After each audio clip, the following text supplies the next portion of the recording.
Bonsoir à vous. Donc, je m'appelle donc Pierre. David a déjà évoqué mon sujet. Donc, je m'occupe de la relation client chez IKEA. En 2015, nous aurons tous, vous aurez tous, un rendez-vous important, majeur avec le futur. La planète aura également un rendez-vous majeur avec la future. Donc David l'a dit, la France organise la conférence mondiale sur le climat. Vous le savez.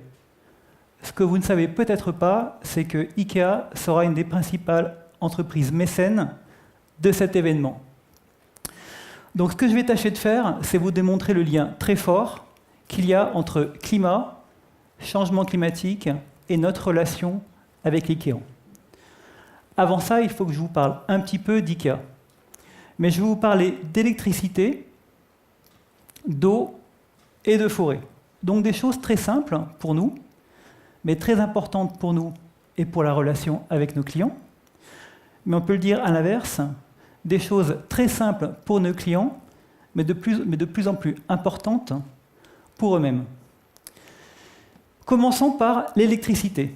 Donc une date. En 2020, IKEA produira autant d'électricité que nous en consommons dans nos magasins, nos centres commerciaux, nos usines, nos entrepôts, nos bureaux. Aujourd'hui, nous en produisons déjà 60%. Comment, vous allez me dire?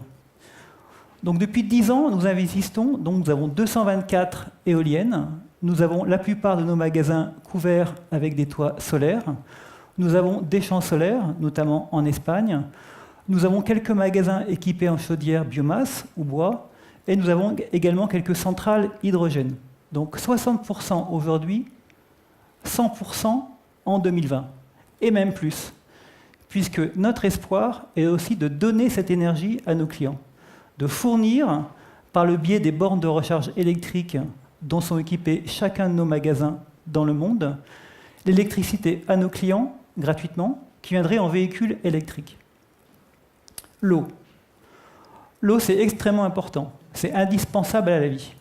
Donc en 2020, IKEA a fait le choix d'avoir une empreinte positive au niveau de sa consommation d'eau. Donc ça paraît extrêmement technique, c'est extrêmement simple. En 2020, nous rendrons à la planète plus d'eau propre, recyclée, que nous lui en aurons pris pour nos besoins. Le bois, les forêts pour finir. Aujourd'hui, l'ensemble du bois qui sert à fabriquer nos produits provient de nos forêts, qui nous appartiennent majoritairement, et qui sont toutes certifiées FSC. Donc FSC, c'est encore très technique, c'est simplement un label écolo-durable reconnu mondialement. Mais ce n'est pas tout, puisque en 2020, nous aurons planté 45 millions d'hectares de forêts qui appartiendront à IKEA, qui auront été certifiés. Et donc ça correspond à 4 fois notre production annuelle, enfin notre consommation annuelle. Donc si on résume ces 3 éléments, 2020, nous produirons plus d'électricité que nous en produisons. Nous consommerons ou nous rendrons à la planète plus d'eau que nous en prendrons et nous planterons plus d'arbres que nous en coupons. Pour finir avec ces chiffres, encore 3 chiffres. D'ici 2020, nous aurons réduit de 50% notre empreinte carbone. Pourquoi? C'est extrêmement simple. En 2020, vous serez 1,5 milliard à visiter nos 500 magasins dans le monde. Imaginez la pollution. Imaginez comment ces visites, principalement en voiture, peuvent polluer. Donc nous avons un engagement très fort qui est de faire tout notre possible pour réduire au maximum l'empreinte carbone que génèrent ces visites. Mais pourquoi je vous raconte ça? Pourquoi je vous raconte ça? Pourquoi fait-on ça chez IKEA? Alors on pourrait dire, le IKEA c'est suédois, le suédois il est propre. C'est bien connu. On pourrait dire aussi, chez IKEA, ils sont gentils, ils ont une image sympathique. Mais est-ce que les Suédois sont plus sympas que les routiers? On pourrait dire aussi, chez IKEA, ils font du marketing. C'est sûr, on fait du marketing de Suédois.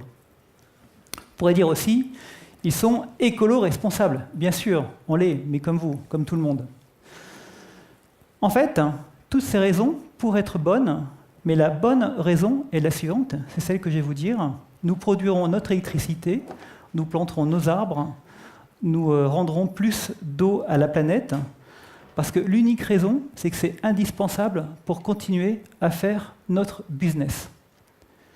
La seule chose qu'on a en tête, c'est la citation très simple de notre fondateur, donc Ingvar Kamprad, qui a dit « Ce qui est bon pour nos clients est bon pour nous à long terme ». Donc aujourd'hui, si IKEA a un engagement très fort, et si nous sommes très attachés au développement durable, c'est uniquement parce que nos clients le sont. Ce sont eux qui nous poussent à être écolo-responsables. Et j'en viendrai à un exemple client. La semaine dernière, donc le marketing, on fait toujours plein de choses super. Donc on a des ateliers clients, comme on dit. Donc on a plein de clients qui sont super contents généralement, qui ont plein de choses à dire. Donc on avait un groupe client auquel j'assistais. Et à un moment, Nadia, une cliente, m'interpelle, me dit, avec un grand sourire, « J'ai 32 ans, je suis né chez IKEA dans la piscine à boules. » Je ne sais pas si vous imaginez la piscine à boules, c'est l'espace, en fait, où peut-être vos enfants y sont allés, où on apprend à nager. Donc je me suis dit, elle est sympa, c'est marrant. Puis ça m'a quand même interpellé. J'ai réfléchi et je me suis demandé, mais c'est qui cette cliente? C'est qui cette Nadia? 32 ans. En fait, Nadia, elle est née en 83. Donc c'est pas une digital native, Nadia. Hein. Elle a un smartphone, mais c'est pas une digital native. Nadia, elle est née 2 ans après le premier magasin IKEA en France. 81, Évry, dans le sud de Paris, 35 km. L'autoroute existait déjà, mais ça devait être déjà une expédition. Donc elle me dit, je suis née à IKEA. Donc 83, qu'est-ce qu'elle a connu? Elle a connu Tchernobyl. Elle a probablement regardé Nicolas Hulot à Ushuaïa. Elle a vu le documentaire le documentaire d'Al Gore. Elle a peut-être sûrement des photos de Yann Arthus Bertrand. Elle a en tête l'affaire Greenpeace. Et elle venait avec ses parents à IKEA en voiture. Par contre, il y a un seul problème. C'est qu'aujourd'hui, Nadia, elle ne vient plus chez IKEA. Nadia, elle habite Paris. Elle n'a plus de voiture depuis très longtemps. Elle ne sait même plus conduire. Donc, elle ne vient plus chez nous. Donc, comment elles font toutes ces, tous ces écolo-natives? En fait, ils commandent sur Internet et l'histoire avec IKEA se distend. Donc, ils adorent IKEA. Par contre, ils ne roulent plus pour nous ou ils ne roulent plus jusqu'à nous. Et en fait, c'est pour ça que la problématique des transports de nos clients est un élément fondamental de notre réflexion.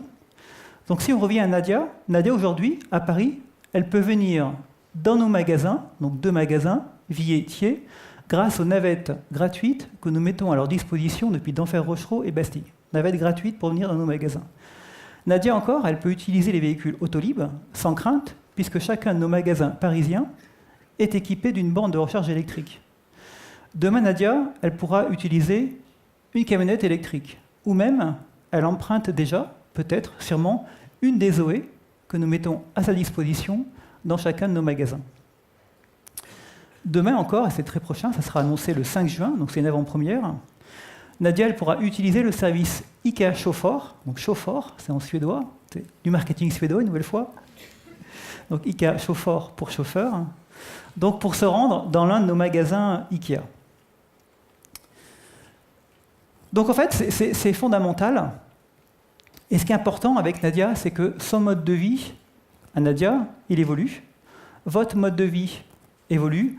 Le mode de vie des clients évolue. Mais en fait, si on revient au business de IKEA, c'est quoi le business de IKEA? Et c'est pour ça qu'il ne faut pas se louper. Puisque depuis 70 ans, IKEA en observe l'évolution des modes de vie dans l'habitat. Donc l'évolution du mode de vie domestique. On observe comment les clients mangent chez eux, dans leur cuisine, dans leur salon, partout, dans leur chambre éventuellement, comment ils dorment, comment ils regardent la télévision, à quel point ils ne lisent plus des livres papier, donc la bibliothèque disparaît, le meuble pour ranger les DVD et les CD disparaît. Demain, la télévision sera une image que vous transmettrez par votre smartphone. Le meuble télévision disparaît. Donc on observe tous ces changements de mode de vie. Et on a établi le lien très fort entre le climat, l'écologie et le changement du mode de vie de ses clients. Où j'ai mis mon... Je vais prendre cet exemple. Donc vous allez me dire, qu'est-ce que c'est que ce rectangle qui vous paraît en plastique, qui brille? En fait, donc, c'est un sous-main, qui n'est pas très joli, à vrai dire, dont le nom est imprononçable. Donc je vais vous le dire, même pour nous, on ne s'est pas encore mis d'accord si on prononce Scroot, qui n'est pas très joli, Scrut ou Scrut. Je vous rassure, même chez nous, c'est parfois difficile. On a du mal à comprendre comment le marketing peut inventer de tels noms. Non, mais bref, ce qui est important dans ce produit, c'est vraiment une révolution. C'est un produit révolutionnaire. Vous avez devant vos yeux. C'est le premier produit chez Ikea à être produit à partir des déchets plastiques de nos magasins français, italiens, anglais. Donc c'est le premier produit à être produit à partir de nos déchets. Donc on crée nos propres ressources. Mais vous allez me dire pourquoi ils s'embêtent chez Ikea à faire des sous-mains qui sont pas très jolis, qui vont pas forcément beaucoup se vendre et qui ont un nom imprononçable. Mais en fait, elle va toujours revenir à Nadia. Parce que Nadia, comment elle vit chez elle? Nadia, elle recycle, elle fait attention à la provenance des produits, comment ils sont fabriqués, est-ce qu'ils sont recyclés, est-ce qu'on les recyclera. Donc en fait, ce sous-main, on le fait comme Nadia. Et comme Nadia, on souhaite que 90% de nos déchets en 2020 soient recyclés. Pour Nadia, aujourd'hui, on lui propose aussi un service seconde vie. Donc Nadia, elle peut nous ramener ses produits et nous les reprenons, ce qui nous permet de les réinjecter dans notre chaîne de production. Voilà ce que nous faisons. Donc c'est le premier produit révolutionnaire à être fabriqué. Donc pourquoi? Parce qu'on a compris effectivement qu'il fallait changer de logiciel. Si nous continuons comme ça, ou si nous ne changeons pas notre logiciel au même rythme que les clients, nous serons perdus. Le temps. Ce qui est important, effectivement, c'est de donner le temps au temps, puisque le but de mon intervention était de faire le lien entre développement durable et relation durable. Donc la relation client chez Ikea aussi, elle s'entend sur le temps long. Qu'est-ce qu'elle nous dit, Nadia? Nadia, elle nous dit, lorsque j'étais petite, mes parents nous emmenaient en voiture chez Ikea, nous passions la journée. Donc effectivement, c'était une journée suédoise. Mais cette notion de temps est très très importante, puisque les clients ont moins en moins de temps, le temps est précieux, ils souhaitent en dépenser moins, mais par contre, en consommer plus. Donc en fait, on a vraiment cette approche et cette philosophie du slow, c'est desserrer cette contrainte du temps. Et ça se retrouve également dans notre approche relation client, avec plusieurs exemples. Donc le premier, c'est qu'aujourd'hui, en tant que client, vous avez 6 mois pour changer d'avis. Pour revenir avec Nadia, si elle fait un achat, qu'elle se trompe, elle a jusqu'à 6 mois pour nous le rapporter sans condition. Autre exemple, lorsqu'elle achète un matelas, on lui offre la possibilité de le tester pendant 6 mois. Je teste un matelas, il ne me convient pas, je le rapporte, j'en ai un autre. 6 mois. Ce qui est important, c'est la notion de temps, de desserrer cette contrainte du temps. Ce qui est important pour nous, ce n'est pas tellement de vendre ce matelas. Ce qui est important pour nous, c'est de proposer à Nadia les bonnes heures du bon sommeil. Et cette notion de valeur que nous partageons est extrêmement importante, puisque si nous ne savons pas accompagner l'évolution de ces valeurs clients, nous n'aurons plus rien à partager avec nos clients. Donc il est essentiel de faire ce travail. Il est essentiel que Ikea soit identifié comme une entreprise qui connaît les besoins des clients, qui connaît comment les clients vivent chez eux, qui connaît comment leur habitat va évoluer. Pour finir, aujourd'hui, si Ikea est mécène de COP21, ce n'est pas pour être identifié comme une entreprise écolo-responsable. Aujourd'hui, si nous avons cet engagement fort en matière de développement durable, c'est que nous souhaitons que vous sachiez que nous connaissons vos modes de vie, que nous connaissons comment ils vont évoluer, et que nous connaissons donc comment l'évolution de ce mode de vie va influer sur le système de valeurs que nous souhaitons avoir en commun. Je vous remercie.